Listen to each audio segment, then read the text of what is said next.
তাদের সাথে। কলি আচ্ছা বলে যেতে লাগলো আদিলের রুমের দিকে। সামনেই যেতে দেখা হয় আদিপের সাথে। আদিপ কলির মাথায় টোকা মেরে বলল, তোর বেস্টুর রিমঝিমের কি খবর? তোমাকে বলবো কেন? রিমঝিম আমার বেস্টু, তোমার না। ওই কুত্তি, আমি কি বলছি রিমঝিম আমার বেস্টু? আমার তো। কলি অবাক হয়ে তাকিয়ে বলল, তোমার কি ভাইয়া?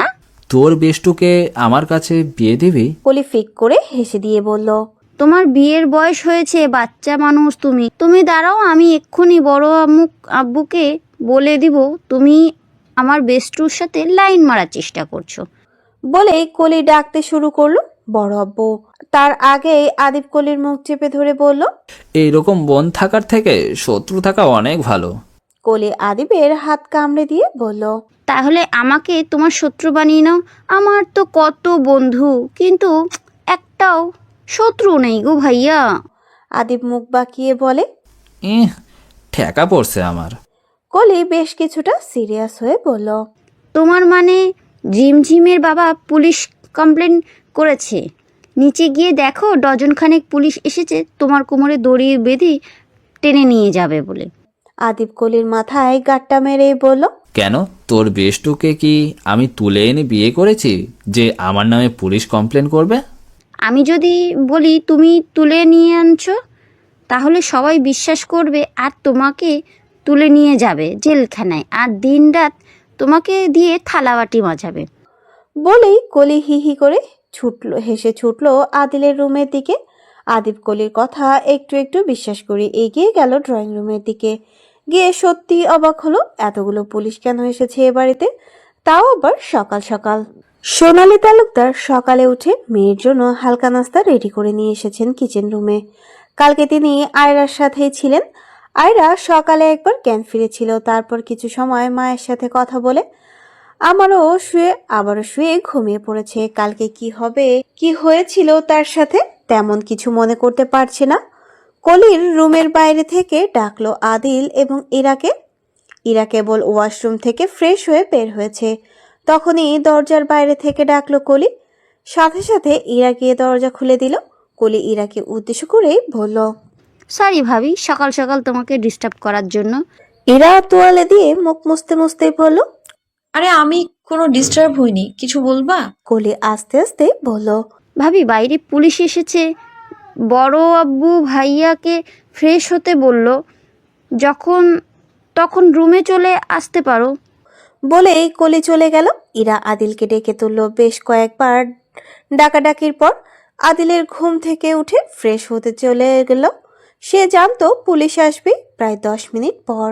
আদিব সাথে করে আব্দুল মামুনকে নিয়ে আদিলের রুমের সামনে গেল। আব্দুল মামুনের সাথে আরো কয়েকজন পুলিশ এসেছে, কিন্তু আশরাফ শিকদার তাদেরকে উপরে যাওয়ার জন্য কোনো পারমিশন দেননি। তাই শুধু মামুনকে নিয়ে যায় আদিব। মামুন হালকা কাশি দিয়ে ভেতরে প্রবেশ করলেন। সামনেই আদিলের সাথে আব্দুল মামুন হাত মিলিয়ে গিয়ে বসলেন সোফায়। মামুন আলতো হেসে ইরাকে উদ্দেশ্য করেই বলল, কেমন আছিস মিসেস শিকদার? এরা অল্প উত্তরে জানায়, আলহামদুলিল্লাহ ভালো আছি। মামুন ফের আবারও প্রশ্ন করে, কেমন ছিল কালকের জার্নিটা? কেমন দেখলেন সেনা মানুষের অচেনা রূপ? ইরা মানে না বুঝতে না পারলেও ইঙ্গিতটা যে আদিলকে ঘিরে করেছে তা বেশ ভালো করে বুঝতে বাকি রইল না। ইরা প্রত্যুত্তরে জানায়, একদম কুয়াশার মতো পরিষ্কার। মামুন ফিক করে হেসে দিল ইরার কথাই। তার আর জবাবে বলল, কুয়াশা আবার নাকি পরিষ্কার? হাস্যকর মিসেস শিকদার। ইরা অল্প হাসিতেই উত্তর করলো, আজকাল তো রাতের অন্ধকারও দিনের থেকে বেশি তীব্র আলো দেয়। সব দুরাশার পরিচ্ছেদ এখনো আমার অজানা। আব্দুল মামুন আর কথা বাড়ালেন না। তিনি বুঝতে পারলেন মিসেস শিকদারের এখনো তার স্বামী সম্পর্কে সবকিছু অবগত হয়নি, হয়তো আস্তে আস্তে জেনে যাবে। সবেমাত্র কিছুটা ধারণা রেশ পেয়েছে মাত্র, হয়তো খুঁজে বের করার মতো ব্যর্থ চেষ্টা করবে আমাদের মতন। মামুন ভারী নিঃশ্বাস টেনে বলল, মিসেস শিকদার, এক কাপ কফি তো খাওয়া যেতেই পারে। অবশ্যই, আমি বানিয়ে নিয়ে আসছি। বলেই ইরা চলে গেল কিচেনে। আদিব গিয়ে বসলো সোফার এক পাশে। আদিল ফোন চাপছে। সে বুঝতে পারছে হয়তো মামুন কোনো ধারণা পেয়ে এই বাড়িতে এসেছেন। আদিল ইরাকে বেরিয়ে যেতে দেখে পায়ের ওপর পা তুলে মামুনকে ইঙ্গিত করেই বলল, অল্প বয়সে মরার ইচ্ছেটা সবারই থাকে, বিশেষ করে পুলিশ প্রশাসনদের। তাদের মরার পাখনা গজালে আমি কিভাবে বাঁচাবো বলেন? মামুন আলতো হেসে বলল, ঠিক বলেছেন। মরতে যখন হবেই আগে মরে যাওয়াটাই উত্তম। তাতে হয়তো পাপের পূর্ণটা একটু কম হবে। আদিল শয়তানি হেসে বলল, ঠিক বলেছেন। আর হ্যাঁ, পুলিশ সবসময় ঠিকই বলে মরার আগ পর্যন্ত। বয়স কম আপনার, এই বয়সে আমার পেছনে শুধু শুধু টাইম ওয়েস্ট না করে অন্য কোথাও গিয়ে এন্ট্রি দেন, ভালো ফলাফল পাবেন। আমার পেছনে পড়ে থাকলে মৃত্যু অনিবার্য। বারবার মৃত্যুর কথা বলে ছোট করবেন না আমাকে শিকদার সাহেব। আমি আপনার ছোটখাটো হুমকিতে একটুও ভয় পাচ্ছি না। পয়েন্টে আসেন, পিয়াস কোথায়? আদিলের সোজা সাপটা উত্তর। I don't know. মামুন হাসলো খুব করে আর বলল, আপনি শিওর ছিলেন তাই না? আমরা মেয়েদের কাছ থেকে সমস্ত ইনফরমেশন নিয়ে আমরা আবার ওই বাড়িতে অ্যাটাক করতে তার আগে সমস্ত ইনফরমেশন ফিনিশ করে দিলেন। আপনার জবাব নেই শিকদার সাহেব। আর কতদিন এভাবে চলবে? আদিল বাঁকা হেসেই বলল, আপনি এখনো আমাকে চিনতে পারেননি। আমি শুনেছি আপনি নতুন এই এলাকায় এসেছেন, তাই আমি বলবো একটু খোঁজ খবর নিয়ে না হয় আর কয়েকটা দিন পরেই দেখা করবেন। সামনে আমার নির্বাচন, আপনাকে পেয়ে মনে হলো আমার আরেকটা ভোট বেড়ে গেল। আব্দুল মামুন উঠে দাঁড়াতে দাঁড়াতে হিংস্র বাঘের মতো গর্জন করেই বলে, আপনার কনফিডেন্স লেভেলে আমি শিওরিত। যাই হোক, যা করেছেন সবার আড়ালে, ওইটা তো আড়ালেই থাকুক। প্রকাশ হলে আমার মনে হয় আপনার গলায় আপনার বই চুরি চালিয়ে দিবে সবার আগে। God bless you. আবার অতি শীঘ্রই দেখা হবে। আল্লাহ হাফেজ। বলেই আব্দুল মামুন হাঁটতে শুরু করলেন। যে রুম থেকে বেরিয়ে যাবে তার আগেই আদিল শয়তানি হাসি দিয়ে বলল, আমি আপনাকে বিনা বেতনে মানে ফ্রিতে একটা অ্যাডভাইস দিয়ে দিচ্ছি। আপনার নিজের জানার মায়া নাই বা থাকতে পারে, কিন্তু পরিবারের জন্য অন্তত মায়াটা বাঁচিয়ে রাখবেন। আব্দুল মামুন অল্প হেসে উত্তর করলো, ধন্যবাদ ফ্রিতে এত সুন্দর একটা অ্যাডভাইস দেওয়ার জন্য। আমি অবশ্যই মনে রাখবো। বলে আব্দুল মামুন এলোমেলো পায়ে হাঁটতে শুরু করলেন আর ভাবতে লাগলো প্রমাণ ছাড়া এই পৃথিবীতে কেউ কাউকে বিশ্বাস করে না। এত দুর্নীতি করার পরও দিব্যি ভালো মানুষের মতন চলাফেরা করছে। পুলিশের থেকেও 2 ধাপ এগিয়ে আছে। বাপ ছেলে সব এক একটা শয়তানের বড় ভাই। এরা নিচ থেকে কফি নিয়ে উপরে আসছিল। ঠিক তখনই দেখা হয় আব্দুল মামুনের সাথে। মামুন অল্প হেসে বলল, আজ আসি মিসেস শিকদার। আবার আরেকদিন এসে রিল্যাক্স, আপনার হাতে বানানো রিল্যাক্সে কফি খেয়ে যাব। এরা প্রশ্নের উত্তর দেওয়ার আগেই আব্দুল মামুন এলোমেলো পায়ে বেরিয়ে গেলেন। তার 2 মিনিট পরও আদিবও বেরিয়ে চলে এলো। ইরা কফির কাপটা হাতে করে নিয়ে এগিয়ে গেল রুমের দিকে। আদিল কার সাথে যেন অল্প আওয়াজে কথা বলছিল। ইরাকে দেখার সাথে সাথে কলটা কেটে দিল। ইরা কফির কাপটা টেবিলের ওপরে রেখে বিছানায় গুছতে লাগলো। আদিল এগিয়ে গিয়ে কফিটা হাতে নিয়ে খেতে খেতে বলল, নেক্সট টাইম থেকে আমি বাদে অন্য কারোর জন্য কফি বানানো তোমার জন্য নিষেধ। এরা অল্প তাকিয়ে আদিলের কথাটা এড়িয়ে গেল। বর মন দিল কাজে। আদিল দোলনায় দুলতে দুলতে মিষ্টি আওয়াজে ইরাকে উদ্দেশ্য করেই বলল, কফিটা অনেক বেশি মিষ্টি হয়েছে, ঠিক তোমার মতন বউ। ইরা ভাবলেশীন হয়ে বসে আছে বিছানায়। সে কিছু বলতে চায় আদিলকে, কিন্তু কিভাবে বলবে ইরা বুঝতে পারছে না। তাই না চাইতেও এক নিঃশ্বাসে আদিলকে উদ্দেশ্য করে বলে উঠল, সামনেই আমার ফাইনাল এক্সাম। আর কতদিন আমি কলেজে না গিয়ে এভাবে ঘরে বসে থাকবো?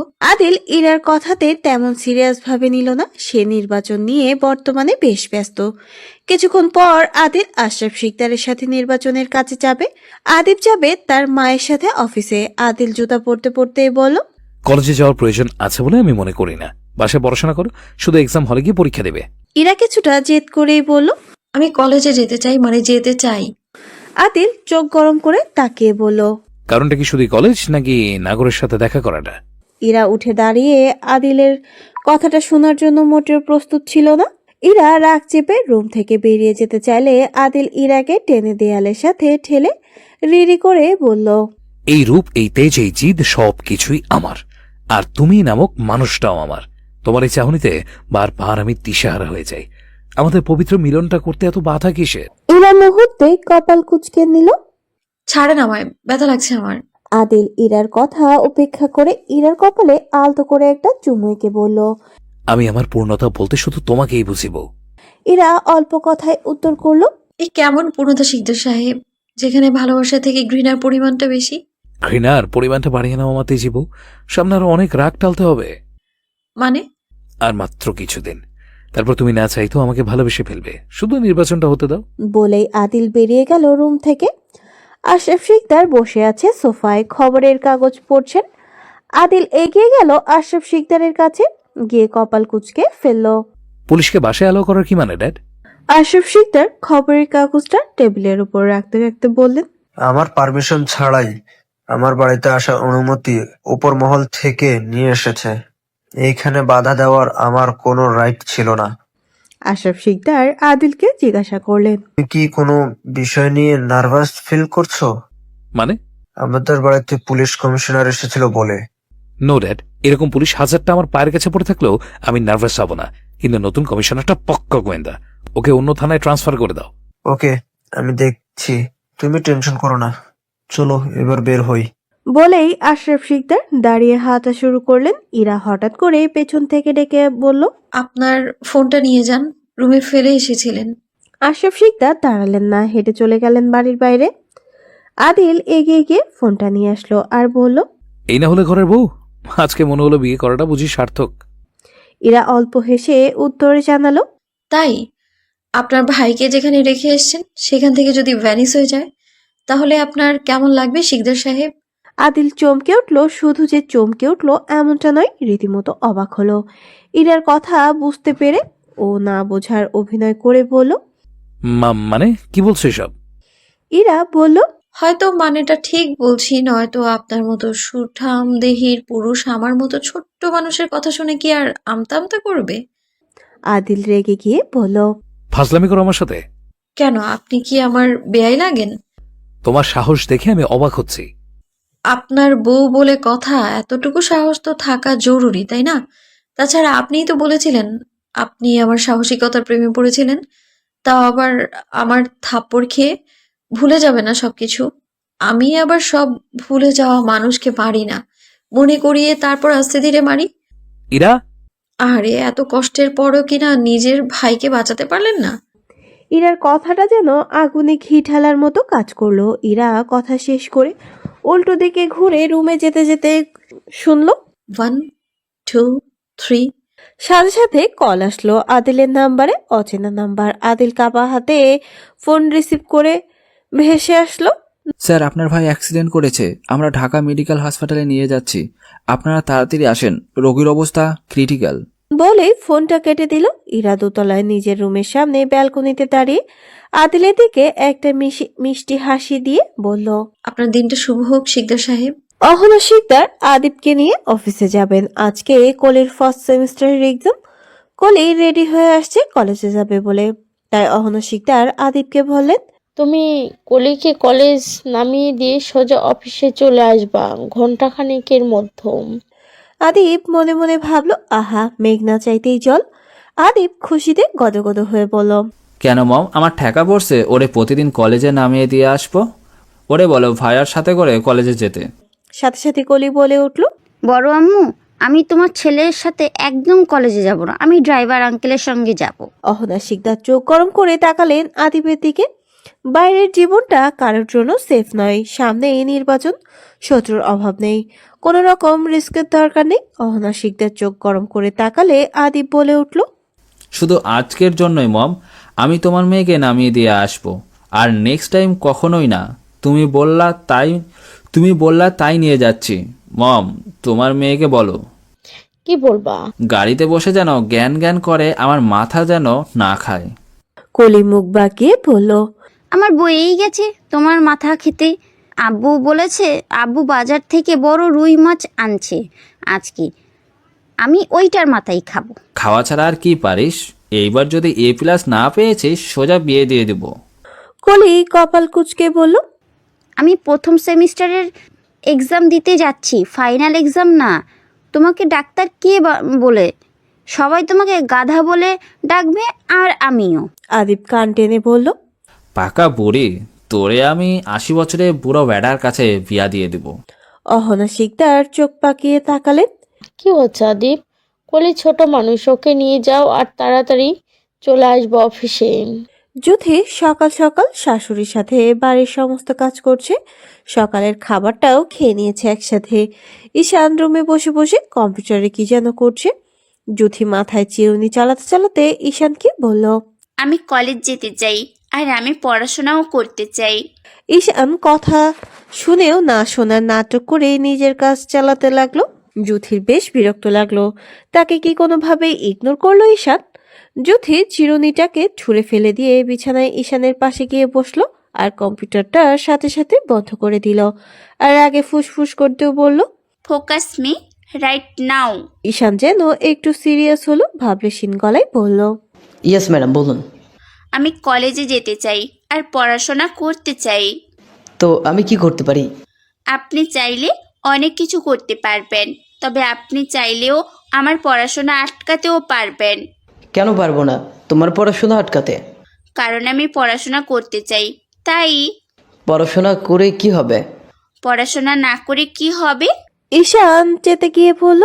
পড়াশোনা করলে সারাদিন ব্যস্ত থাকবা, স্বামীকে সময় দিবা না, নয়তো অন্য বেড়ার সাথে পালিয়ে যাবা।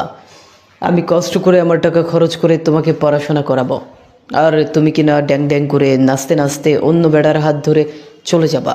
No chance. পড়াশোনার দরকার নাই, বাড়িঘর সামলাও আর বাচ্চা সামলাও। যুথি কাদো কাদো মুখ করেই বলল। সবই ঠিক আছে, কিন্তু আমার বাচ্চা কোথায়? ঈশান দুষ্টু হেসে বলল। দেখাচ্ছি। বলেই ঈশান এক হেঁচকি টানে নিজের কাছ থেকে টেনে আনলো যুথিকে। যুথির টানের গতি সামলাতে না পেরে ঈশানের বুকের ওপর গিয়ে ধপাস করে পড়ল। ঈশান যুথিকে বিছানায় শুইয়ে দিয়ে উপরে উঠে নিজের ঠোঁট জোড়া দিয়ে যুথির ঠোঁট দুটোকে আবদ্ধ করে নিল। যুথির নিঃশ্বাস ভারী হয়ে উঠেছে, শরীর কাঁপছে। ঈশান প্রায় আরো 5 মিনিট ধরে যুথির ঠোঁট দুটোকে নিজের ঠোঁটের জড়িয়ে রাখে। ঠোঁট ছেড়ে দিয়ে মুখ ডোবায় যুথির ঘাড়ে। যুথি শক্ত করে ঈশানের গেঞ্জি আঁকড়ে ধরে রেখেছে।